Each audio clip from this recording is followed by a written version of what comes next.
Ni wa munyamakuru wanyu guturuka kuri Olympic TV. Rero nagira ngo noneho tuganire ku bintu bikomeye cyane abantu bongeye kumbaza. Bambaje se ko basigaye babona urubyiruko rukunda umwimere wawe cyane ngo byabiterwa n'iki kandi abantu bakora bo bagakwiye kwa babikunda ko ari byo bifite akamaro. Murakoze nuko ngo umwimere lemon drink nkuko nabibabwiye ku mu biganiro byatambutse ni ikinyobwa kinyobwa n'abato n'abakuru.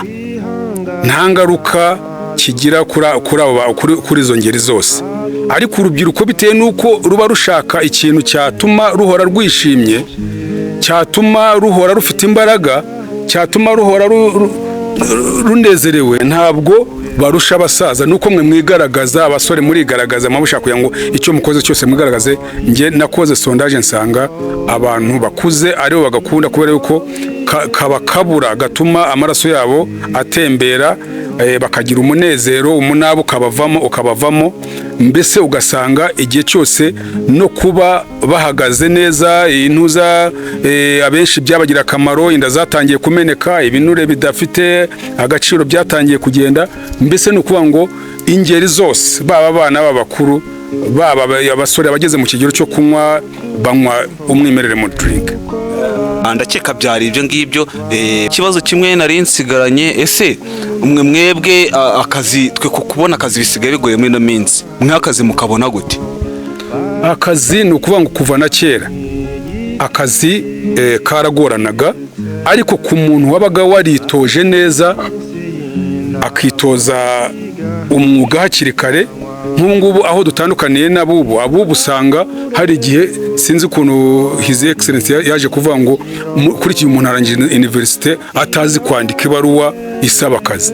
Nazo ngubu koko ibyo rero ni ibibazo kuko akenshi burya interview ntabwo ari kuvuga ngo ni uguhagarara imbere y'abayobozi mukavuga. Interview burya bashobora ati ukeneye akazi nagakeneye, akira wandike akagutungura, akira wandike ibaruwa isaba akazi widepoze hariya, ibaruwa ukagira ngo ni ikizamini baguhaye, ukagenda ukicara ukarya ikaramu ugatangira kubira ibyunzwe. Iyo interview bigutsinze biba birangiye. Urabyumva?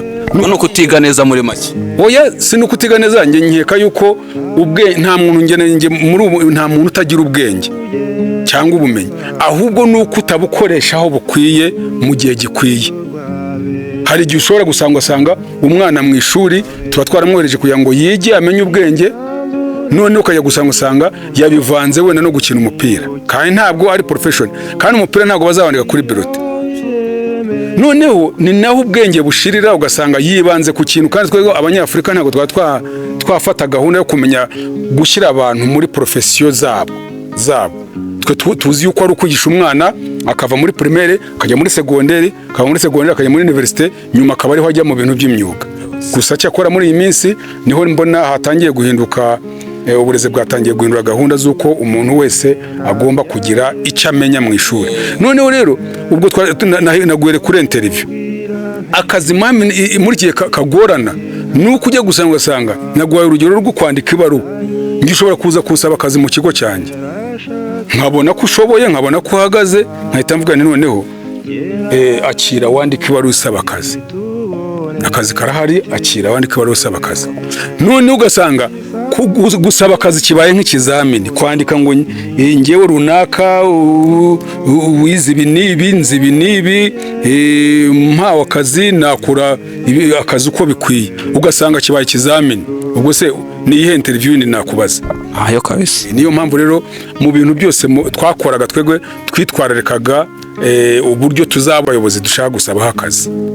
Ndumva ibyo ngibyo ari byo sawa, bitewe n'uburyo nagiye mbona abantu benshi baza gusaba akazi kuri televiziyo yacu, bagiye bavuga ngo bandike amabaruwa ariko bikabananira benshi. Rero umuntu waneye kwandika ibaruwa ntuzamubwira ngo ukore raporo y'ibyabaye uwo munsi byose byanditse. Si n'ibaruwa, urwo ni urugero natanze. Hari igihe ushobora kuba warize wenda uri accountant muri profession wize, noneho ngewe nkavani akazi ngaka wakabonye, tangira ukora amadosiye yawe, ugasanga za balance sheet ntabwo uzi kuzikora. Ubwo se nakwizera ko uzankorera akazi gute? Nibibaho kabisa. Yakwirukana.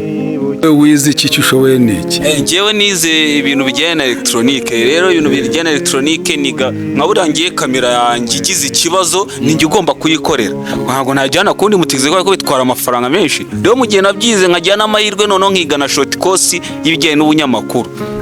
Nibyo bintu ngiye nkora rero. Urumva wowe nibura utandukanyeho na bamwe bo muri iki gihe kubera yuko nibura wahise ushaka uburyo witoza icyo uzakora mu gihe wari ukiri ku ishuri. Abandi bo bariga bagaheruka bandika mu bitabo ariko babashyira kuri tere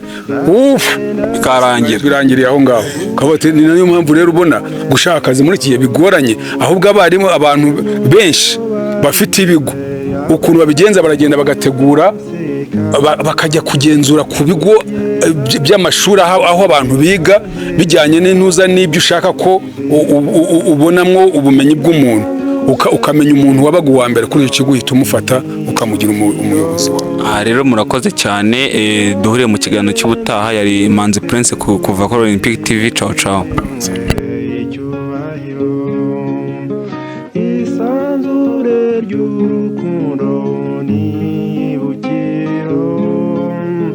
Iyo wiyemeje